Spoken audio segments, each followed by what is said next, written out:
The image of a lonely place, painted in this Sunday's Gospel reading, prepares for Mark's next story about the feeding of the 5,000.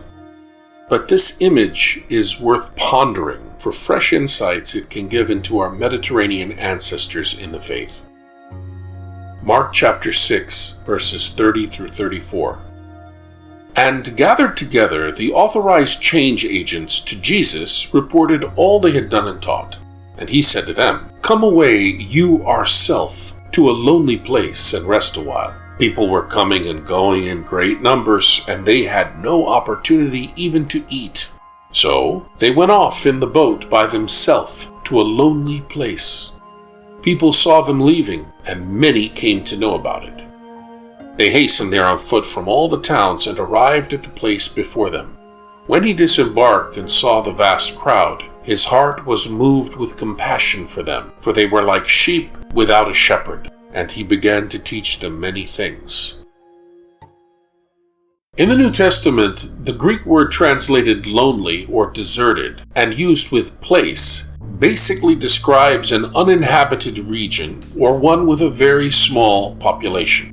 The word can also describe a desert, a place of sparse vegetation.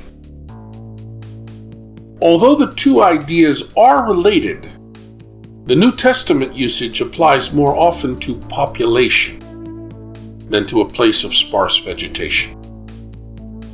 In first century Palestine, there were fewer than 3 or 4 large urban centers like Jerusalem.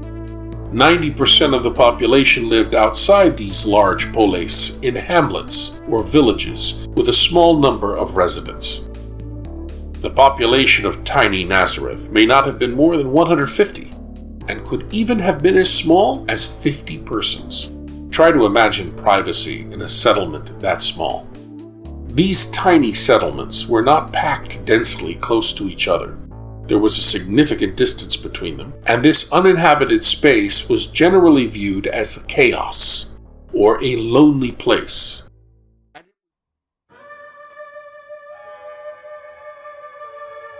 A place of robbers.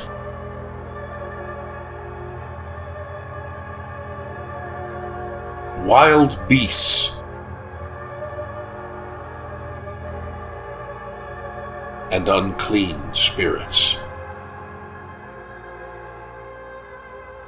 Take that into consideration when you read this story. The modern experience of a family picnic in the park simply could not and never did occur in the first century Mediterranean world of Jesus. Jesus' suggestion that he and his disciples, freshly returned from their journey, leave his neighborhood, Nazareth, and go off into a lonely place is well explained by the next sentence. Many were coming and going, and they had no leisure even to eat. If Jesus is still in his own country, Mark chapter 6 verse 1, then he and his disciples are well known to everybody. In the Middle East, everybody's business is minding everybody else's business. People are snoops, and privacy is practically non-existent. Rest is all but impossible. And if anyone is eating, it would be impolite and inconsiderate not to share with others. No one needs to be taught a lesson in sharing in this cultural world. Western readers given to fast food outlets and the tendency to eat on the run are likely to miss the significance of Jesus' remark about no leisure even to eat. Folks, all meals in the Mediterranean world are leisurely events.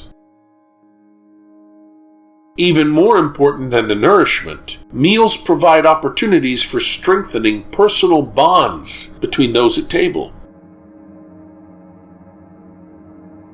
Remember, unlike American and other Western Christians, Jesus and his followers are collectivists, sharing a group self and a group conscience.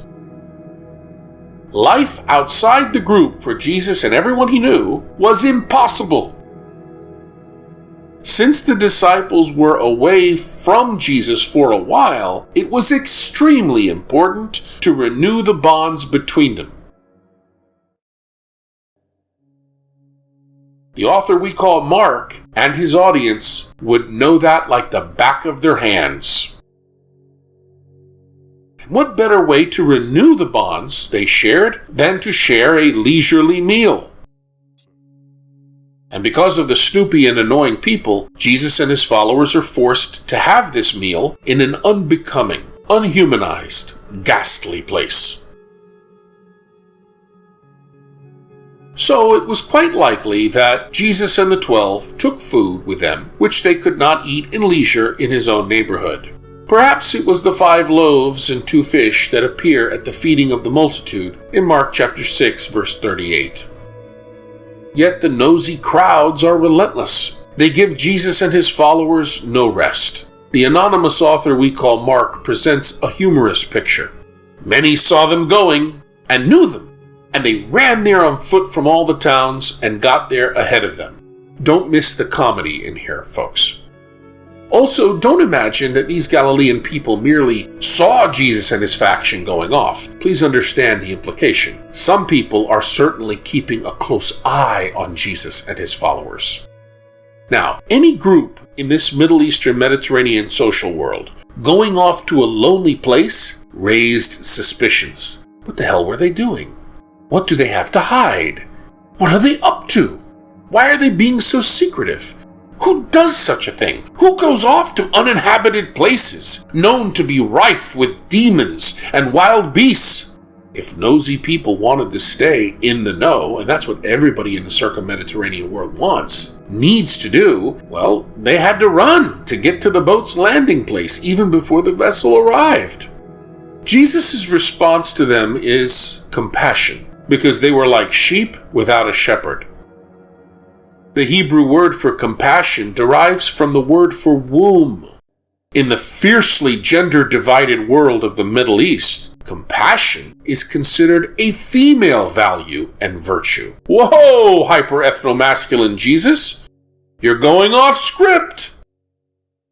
Sheep are circum-Mediterranean symbols for culturally specific hyper-ethno-masculinity.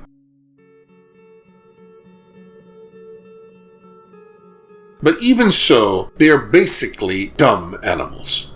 No one really can lead sheep. Sheep are not led. Instead, sheep must be driven. And without a shepherd, sheep simply lie down and don't move ahead.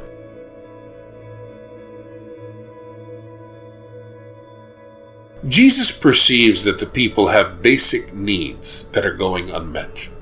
Moved to compassion for them, Jesus teaches his fellow Galilean peasants, making up a great throng, many things sufficiently interesting and engaging to keep them there dangerously late.